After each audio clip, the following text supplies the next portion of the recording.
How's it going all?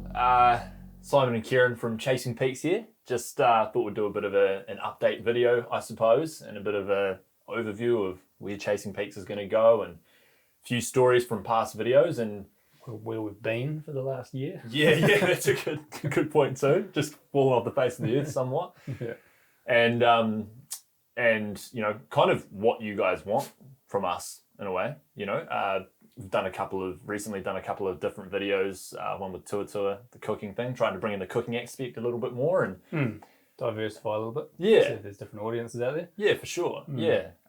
They haven't been as successful as their other videos, which is fine. But it's interesting to see what's palatable. Obviously, our Fjordland video's been great because it's Fjordland. Who doesn't love watching Fjordland? It's such an epic spot. Yeah, so I guess it's a bit of the epitome of New Zealand hunting in a way, isn't it? For sure. Especially public land. Yeah. Trying to get into that wapiti herd, so it's definitely a good drive for a lot of hunters in New Zealand. So yeah, the views showed it. Absolutely, and I think that's kind of what we would kind of want from you guys as far as comments go on this video is trying to give us feedback. The doors are open. We want to do things that we enjoy, but also want to do things that people are going to enjoy watching too, because it's the whole package really. Like, I mean, I do editing for a job at the moment and have always loved doing it. And that was kind of what drew me into hunting, having a slight passion for hunting and a slight passion aspect. for that's it. Being able to bring the two together. So, open book as far as what we can do or where we want to go. So feedback would be appreciated. If you don't like the more cooking, the more cooking related videos. Yeah, just more ideas is always good, right? It gives us ideas for what we can pursue later on down the track. Yep, for sure. Yeah, I mean, there's always lots of different things, isn't there? Absolutely. I think we're planning on a Stewart Island trip sort of next year. Yep. So hopefully we get all our ducks in a row for that and get all the herding cats, getting the boys together. Yeah, when you get 8 to 10 guys, it's hectic. So it'll be good. Fun. Once we're on the ground there, it'll be good. Bit of diving, fishing, whole lot of things to do down there. That's it. Yeah, you do a few cookeries. Yeah. Well, I mean, if you guys want, don't want to. Don't like that. Cancel that. No cooking. Get that out of here. You're not allowed to eat. So yeah, chasing a few whitetail down there. It'll be most of the OG. Chasing Peaks crew. Most of the crew. Yeah. Yep. Few new additions, few of the lads from the recent videos as well. Logan, who's actually here at the moment, tending to the camera. Yeah. He's our comedy effect, eh? yeah, he's a funny guy. We're just dry.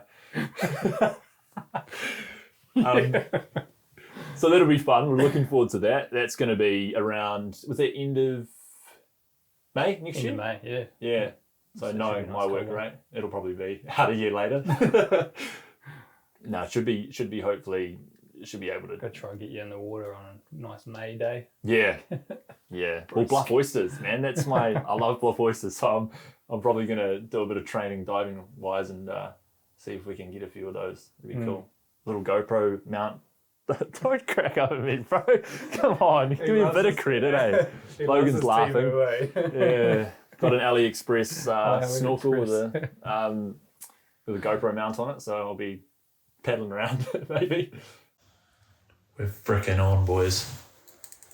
Look at this shit. Swimming, grabbing bluff oysters. Boom. It's a bloody good mask. AliExpress special. Just call me Sam Wild. Hopefully not getting eaten by sharks. Splashing on the surface. Yeah, so that's exciting. That's to come. We want to try and hopefully get a few more things in, but you're heading away somewhere, aren't you? Well, yeah, heading away in July, just over to Canada for a bit of a holiday. What are you doing? Just running around the hills. Yep. I mean, awesome, man. And another thing we were kind of keen to talk about, I suppose, is our past videos and the heads that we've kind of got from them. And I told Simon to sort of pick out his 3 favourite heads, and we might have a couple jacked up here because we're in Simon's den at the moment. This is where it all happens. All the heads are. Yep, definitely a few memories on the walls. Yeah. It's been about 20 years of hunting though, I guess. So all comes together eventually. Yeah. I wonder if maybe show the crew this puppy here. If any of you do watch the old Chasing Peaks films, you might recognise this one. There's quite a lot of meaning behind it, I guess. It might not necessarily be the biggest animal that you can get out there, only going 260 Douglas score. But the thing that is so good about him, not because of just the trip itself, like with a good bunch of lads and everything.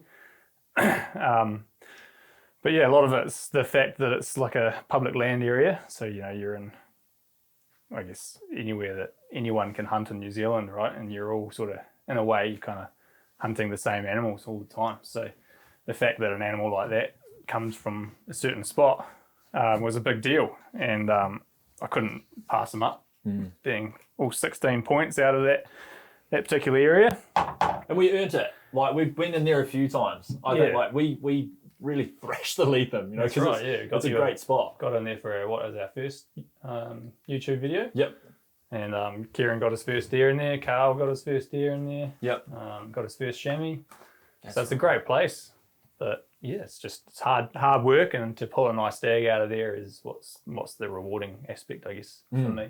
Well, there was that big me, Logan, and Joseph. I don't know if you watched the video, kind of stuck around and let the fit boys, Michael and Simon, it was boast stuff and get it. Boosting up a face that was less than ideal for anyone. So, so we took the more relaxing route. Good call. Yeah. Pretty lazy. We don't want to climb the meters. Anyways, we've got to break out the diary soon. So.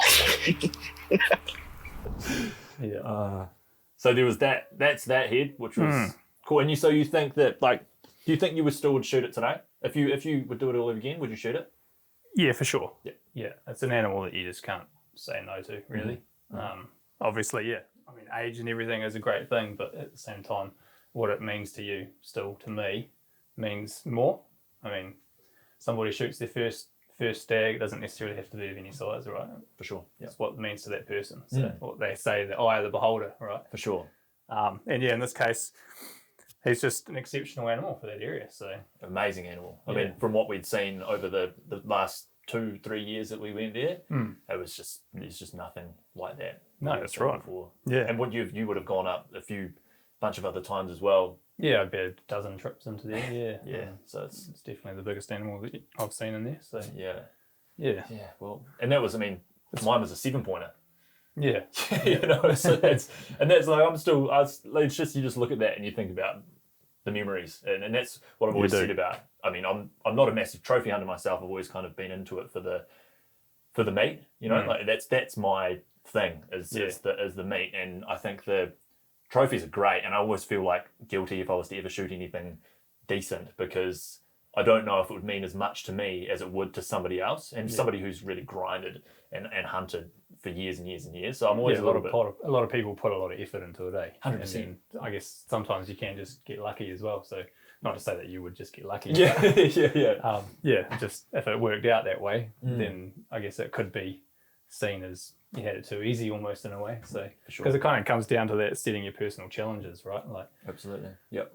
You can shoot stags every day in every trip for that matter, but why not set yourself a bar to keep you going, to keep pushing you further and go harder, right?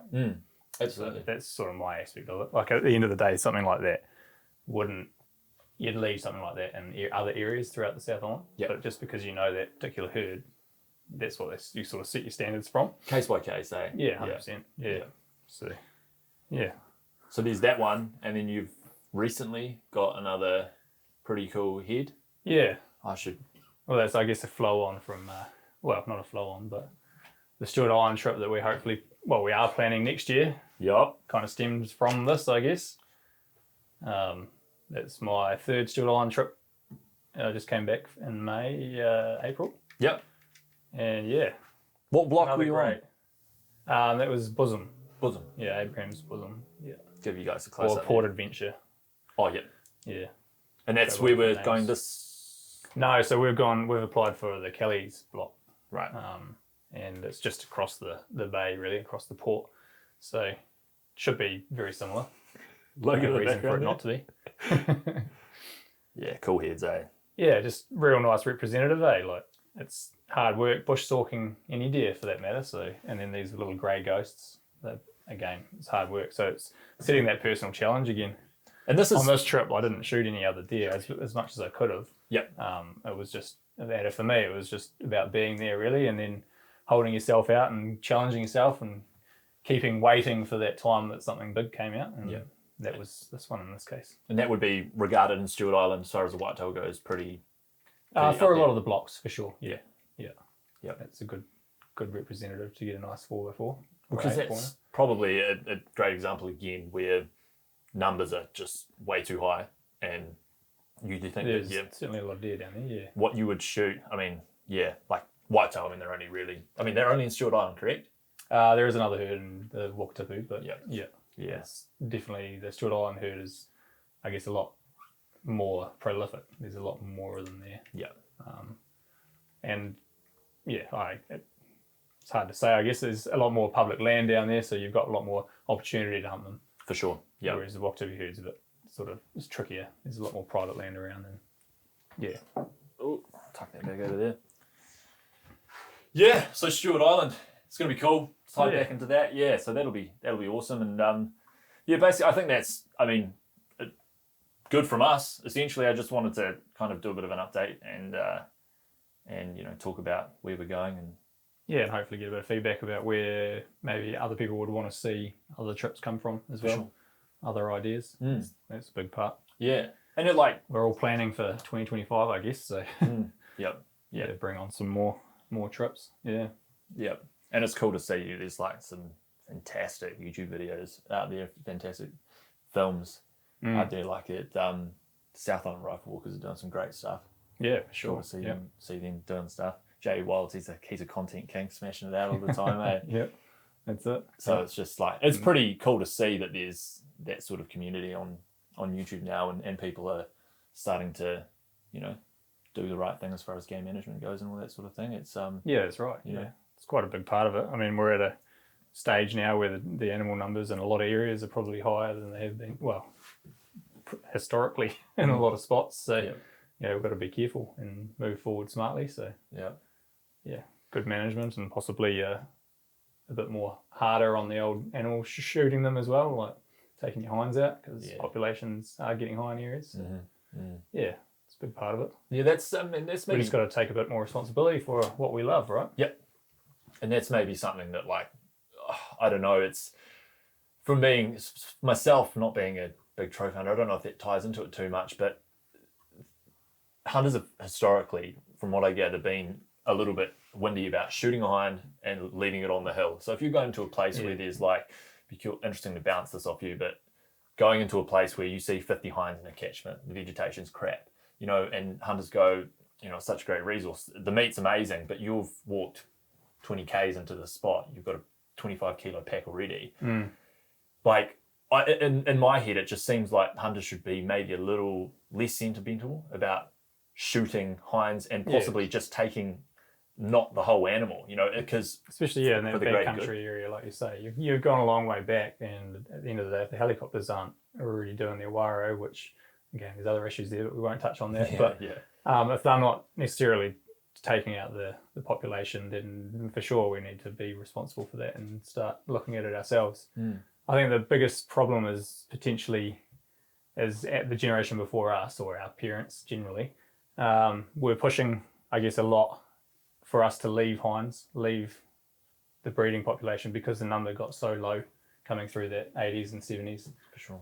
With all the helicopter pressure and that. So it's just like in a way, it's almost a generational mentality, because you leave hinds to breed, but then all of a sudden now we've got an overpopulation in a way. There's a lot of areas where the population is so dense that there is vegetation issues. So it's just taking responsibility of that, and actually just accepting the fact that sometimes you take a hind and might only take the back stakes or just the back legs as well, it's the prime meat anyway at the end of the day. So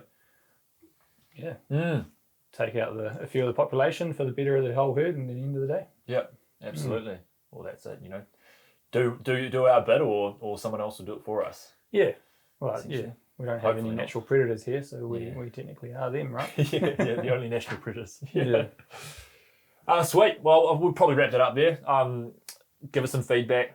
Weigh in on that. Yeah, on the management yarn. Like it's all interesting dialogue everywhere. It's great to talk about it. And yeah, first and foremost, give us feedback. Watch the vids. If you haven't watched the Tuatua and the flounder one, give it a watch. It's a little bit different. We're not doing the hard yards I never do hard yards. Let's be honest, but. But floundering wasn't as easy as we thought it was. No, that was a mission. Yeah, But yeah. we got there. Yeah, give us feedback. Like we're here for it, and won't take it personally. Yeah. As long as you're not too mean. That'd be cruel. We love a good controversial yarn. Sweet. Cheers, guys. Pop into the DMs. Yeah, slide into the DMs. We'll see you there. Thanks. Good on you.